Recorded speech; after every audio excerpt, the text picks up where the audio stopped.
35-16 is the final. Alabama defeats Michigan in the Rebro 2020 Citrus Bowl. Sam, I mean, it was a tale of two halves. Michigan came out, showed a lot of life in the first half, took the lead at the half, 16-14. Had to settle for field goals, though. 3 first-half field goals, and it's hard to keep this Alabama offense at bay. We talked about that in the pregame. We knew they were going to have big plays. They did. Thought Michigan's defense played great. The offense sort of sputtered down the stretch run for the Wolverines. Yeah, you know, you're right. You got to score touchdowns against a team like this, and yet, through one half, even with some of the field, I mean, they had one drive where they started at the 1 yard line and drove it to length for the field goal. Right. That wasn't a bad outcome for them, but at some point you really had to capitalize on the shot plays.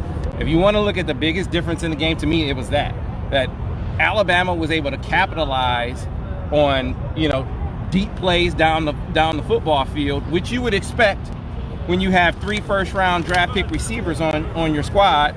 I thought, for all things considered, the Michigan defense did an admirable job. You were going to give up some big plays to Alabama. Especially this defense, which had shown the propensity for giving up plays against offenses this potent. The onus was on the offense to match, and unfortunately, in this game, we just talked to Shea Patterson. He said he didn't have a good day. Those are his words. He missed 17-37, 2 interceptions. Obviously, interceptions came late. And the stat to me is missing 7 deep shots. Yeah, He missed 7 deep shots for whatever reason, whether it was, you never really know who's totally at fault on a miss. But it sounded like he was taking a lot of that weight on his shoulders for overshooting some guys down the football field. And you got to capitalize on some of those against a team like this. It just, the odds of being methodical for a team that has shown over the course of the season that they're going to make mistakes. I mean, we saw penalties.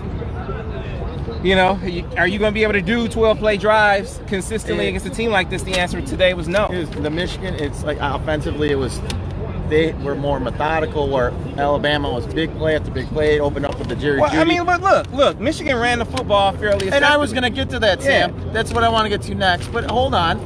Michigan did run the football. I think Zach Charbonnet looked the best he's looked all year. I thought Hassan Haskins gave you what he always gives you, tough, hard-nosed runs. They were gaining first downs on 3rd and 1s. You got to like that. There's a lot to build off of this game, but ultimately it's about making the big plays when they needed it, and they just couldn't do it. And you don't miss my point. I'm not saying, oh, wow, let's seize on the positive they ran the football. That's not what I'm saying.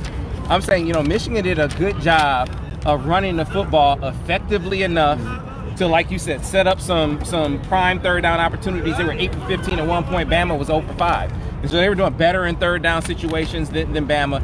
They did a good job of moving the chains, but you couldn't finish. And against a team like this is where, you hit those big plays, it narrows that margin for, error.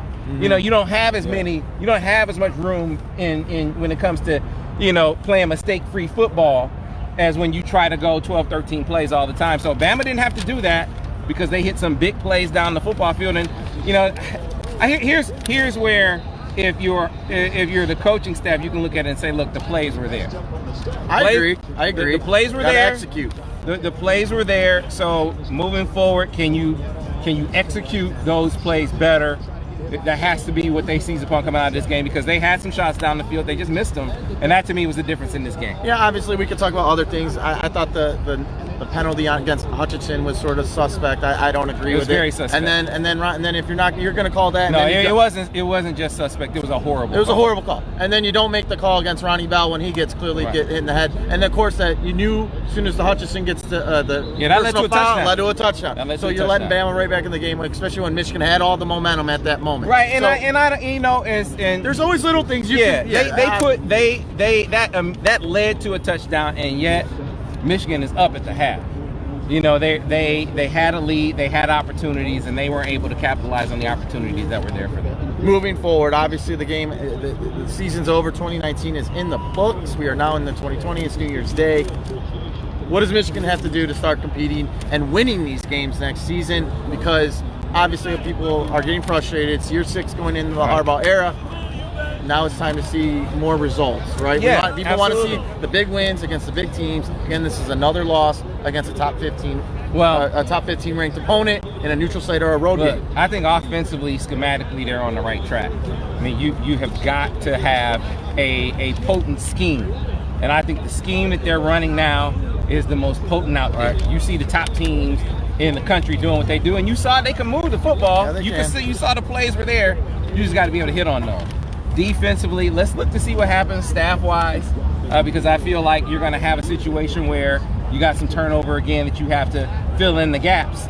Once you do that, it's going to be about two things. Number one, growing up some of those guys up front. You know, Michigan, when defense was a bigger issue than it was today, I thought the biggest problem was they weren't able to hold their own up front, whether that's getting a pass rush or holding up against the run. They have got to grow up more on the defensive line with some of those young guys. I think that's a big key for next year. If they do that, get everyone back that we expect back, like Ambry Thomas, you know, see a guy like Daxton Hill mature some more, get some freshman impact. I think you got a couple of guys that can really help. They have some tools, and then it comes down to quarterback play.